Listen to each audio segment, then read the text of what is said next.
بسم اللہ الرحمن الرحیم۔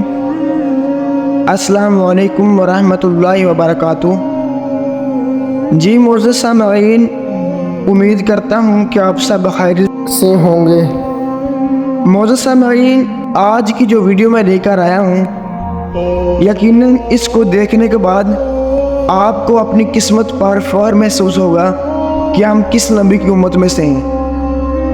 معزز سامعین، ایک مرتبہ حضرت جبرائیل علیہ السلام نبی کریم صلی اللہ علیہ وآلہ وسلم کے پاس آئے تو آپ صلی اللہ علیہ وآلہ وسلم نے دیکھا کہ جبرائیل کچھ پریشان ہیں۔ تو آپ نے فرمایا، جبرائیل کیا معاملہ ہے کہ آج میں آپ کے غمزدہ دیکھ رہا ہوں؟ تو حضرت جبرائیل نے عرض کیے، محبوب، کل میں اللہ پاک کے حکم سے جہنم کا نظارہ کر کے آیا ہوں، اس کو دیکھنے سے مجھ پہ غم کے اثار نمودار ہوئے ہیں۔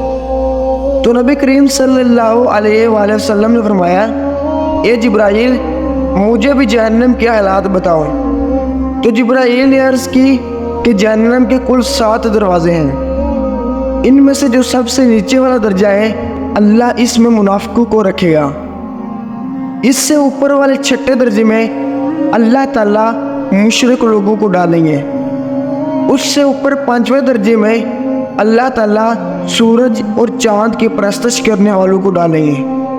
4تھے درجے میں اللہ پاک آتش پرست لوگوں کو ڈالیں گے۔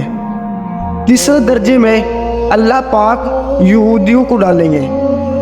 2 درجے میں اللہ تعالیٰ عیسائیوں کو ڈالیں گے۔ یہ کہہ کر حضرت جبرائیل علیہ السلام خاموش ہو گئے۔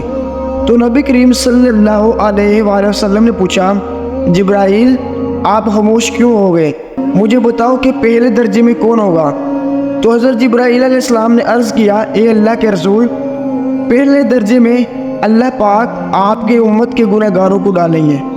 تو جب نبی کریم صلی اللہ علیہ وآلہ وسلم نے یہ سنا کہ میری امت کو بھی جہنم میں ڈالا جائے گا تو آپ بے حد غمگین ہوئے اور آپ نے اللہ کے حضور دعائیں کرنا شروع کی۔ 3 دن ایسے گزرے کہ اللہ کے محبوب مسجد میں جا کر نماز پڑھنے کے لیے تشریف لاتے، نماز پڑھ کر حجرے میں تشریف لے جاتے اور دروازہ بند کر کے اللہ کے حضور رو رو کر فریاد کرتے۔ تو صحابہ حیران تھے کہ نبی کریم صلی اللہ علیہ وآلہ وسلم پہ یہ کیسی کیفیت طاری ہوئی ہے، مسجد سے حجرے جاتے ہیں، گھر بھی تشریف لے کر نہیں جا رہے ہیں۔ جب 3را دن ہوا تو حضرت سید ابو بکر سے رہا نہیں گیا، وہ دروازے پہ آ کے دستک دی اور سلام کیا، لیکن سلام کا جواب نہیں آیا۔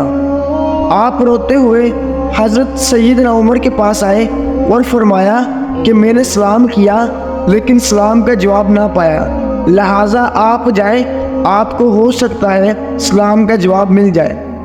تو آپ گئے تو آپ نے 3 بار سلام کیا لیکن جواب نہ آیا۔ حضرت عمر نے حضرت سلمان فارسی کو بھیجا لیکن پھر بھی سلام کا جواب نہ آیا۔ تو حضرت سلمان فارسی نے واقعے کا تذکرہ حضرت علی رضی اللہ تعالیٰ عنہ سے کیا تو انہوں نے سوچا کہ جب اتنے عظیم شخصیات کو سلام کا جواب نہ ملا تو مجھے بھی خود نہیں جانا چاہیے، بلکہ مجھے ان کی نور نظر بیٹی فاطمہ اندر بھیجنی چاہیے۔ لہٰذا آپ حضرت فاطمہ رضی اللہ تعالیٰ عنہ کو سب احوال بتا دیا۔ تو آپ حجرے کے دروازے پہ آئی، ابا جان السلام علیکم۔ بیٹی کی آواز سن کر محبوب کائنات اٹھے، دروازہ کھولا اور سلام کا جواب دیا۔ ابا جان، آپ پر کیا کیفیت ہے کہ 3 دن سے آپ یہاں تشریف فرما ہیں؟ تو نبی کریم صلی اللہ علیہ وآلہ وسلم نے فرمایا کہ جبرائیل نے مجھے آگاہ کیا ہے کہ میری امت بھی جہنم میں جائے گی۔ فاطمہ بیٹی، مجھے اپنے امت کے گناہ گاروں کے غم کھائی جا رہا ہے اور میں اپنے مالک سے دعائیں کر رہا ہوں کہ اللہ ان کو معاف کر اور جہنم سے بری کر۔ یہ کہہ کر آپ پھر سجدے میں چلے گئے اور رونا شروع کیا، یا اللہ میری امت، یا اللہ میری امت، گناہ گاروں پہ رحم کر، ان کو جہنم سے آزاد کر۔ کہ اتنے میں حکم آ گیا، وَلَسَوْفَ يُؤْتِيكَ رَبُّكَ فَتَرْضَىٰ، اے میرے محبوب غم نہ کر، میں تم کو اتنا عطا کر دوں گا، اتنا عطا کر دوں گا کہ آپ راضی ہو جائیں گے۔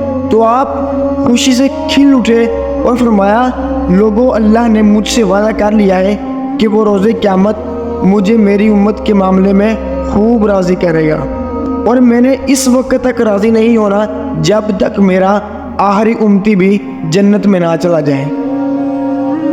جی معزز سامعین، امید کرتا ہوں یقیناً آپ کو میری آج کی چھوٹی سی ویڈیو اچھی لگی ہوگی۔